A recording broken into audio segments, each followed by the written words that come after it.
Fandom culture is a big part of human connection, a constantly changing culture that all of us are a part of in some way. Whether that's music, gaming, reading, anime, or other forms of art and media, fandom culture is also a huge part of the K-pop industry. If there's no fandom culture, then none of these K-pop groups would exist, since their careers rely on it. Companies are very aware of toxic fandom culture and contribute to it because toxicity breeds money. But I've seen people bring up a very interesting point when it comes to K-pop fandom culture, and that is, do the idols themselves encourage toxicity in fandoms, and is it their responsibility to stop it? Getcha, boy! Hey, boy! When it comes to toxicity in K-pop fandoms, we need to go over how toxicity starts. From what I've experienced as someone who's been in a quote-unquote toxic fandom and someone who's been in a baby fandom and watched it become toxic. From what I see, there's two reasons a fandom can become toxic.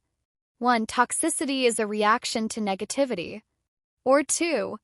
A fandom becomes toxic because toxic people invade its space. But I think the first option seems more common, especially when it comes to bigger fandoms. The bigger an artist is, the more hate they attract, which makes the fandom more reactive. That's something I don't see a lot of people in the K-pop space talk about or even acknowledge. I don't think it's fair to blame a fandom for being toxic and not point out the people who constantly attack that fandom's artist, which makes them toxic.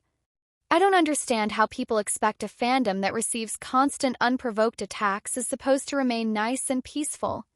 Imagine going online every day and seeing posts with 20k to sometimes 100k likes saying the most disrespectful and hateful stuff about your favorite artist. I know some people might have the mentality of, why are you getting so defensive over people who don't know your existence? And to that, I say it's much deeper than that. Music has a deep emotional meaning to some people, and to a lot of people their favorite artist has helped them through hard times. A lot of people have an emotional connection to the music, which then bleeds into the artists themselves. Music is much more than something nice to listen to. The reason why I'm saying all of this is because before we start blaming artists for their fandoms, I think it's important to acknowledge why fandoms become toxic. You can't blame someone for a problem without knowing where that problem comes from. Now, with that out of the way, do artists have the responsibility to hold their fandoms accountable? Personally, I don't think so. But I understand why people would say they do. So let's go over it. The reason why I don't think artists are responsible for their fandom is because I've only seen this type of rhetoric directed towards one artist, and that's BTS. I've never seen this type of rhetoric toward groups like Blackpink, aespa, Twice, Stray Kids, New Jeans, or EXO. All of those groups who have fandoms just as if not worse than armies. So if BTS needs to call out their fandom, then all of those other artists need to as well. But I never see people say that about them.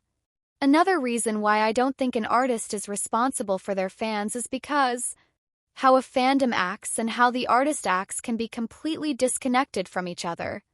The fandom will see more negativity than the artist, since most people in fandoms are chronically online. So the chances of them becoming toxic and reactionary is very high, even if the artist they support is all about peace and positivity. Even with all of those points aside, nobody can control how people act, especially when it's a huge fandom. Anybody can claim to be a part of the fandom when in reality they're not, and say anything to give the artist or fandom a bad light. 'Cause it is more common than you think that most, if not all, people who are toxic in the fandom don't actually care about the artist and only use the fandom's popularity and name to stir up trouble.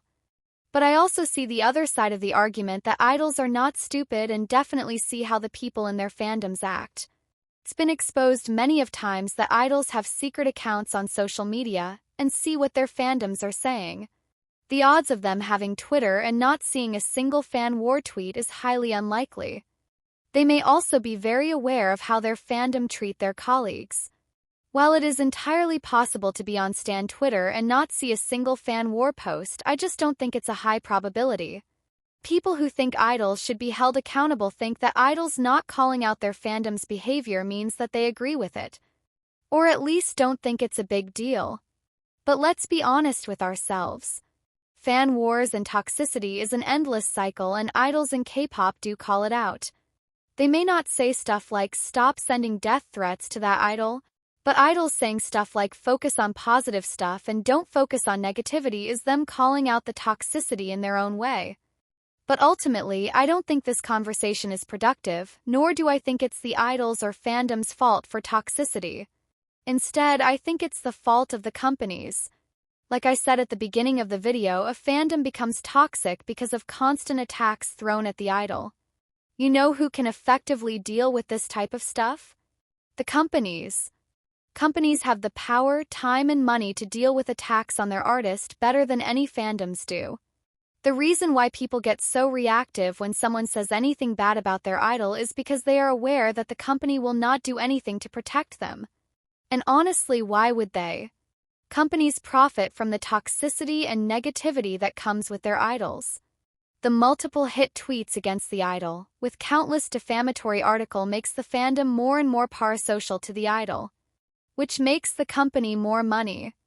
Which kind of means that the people throwing hate and attacking idols are the same people keeping those artists in business, which is ironic. But overall, I don't think it's an idol's fault for the fandom's toxicity. I think this energy should be directed towards companies who use these fandoms as excuses to get away with not defending their idols. It's much cheaper to have a bunch of randoms do your job rather than spending money to do so. I think this is once again a situation where instead of blaming the company for not doing their job, which is to protect these idols, people would rather blame the victims of the system. A system that is designed to exploit both the idol and the fandom for cheap labor.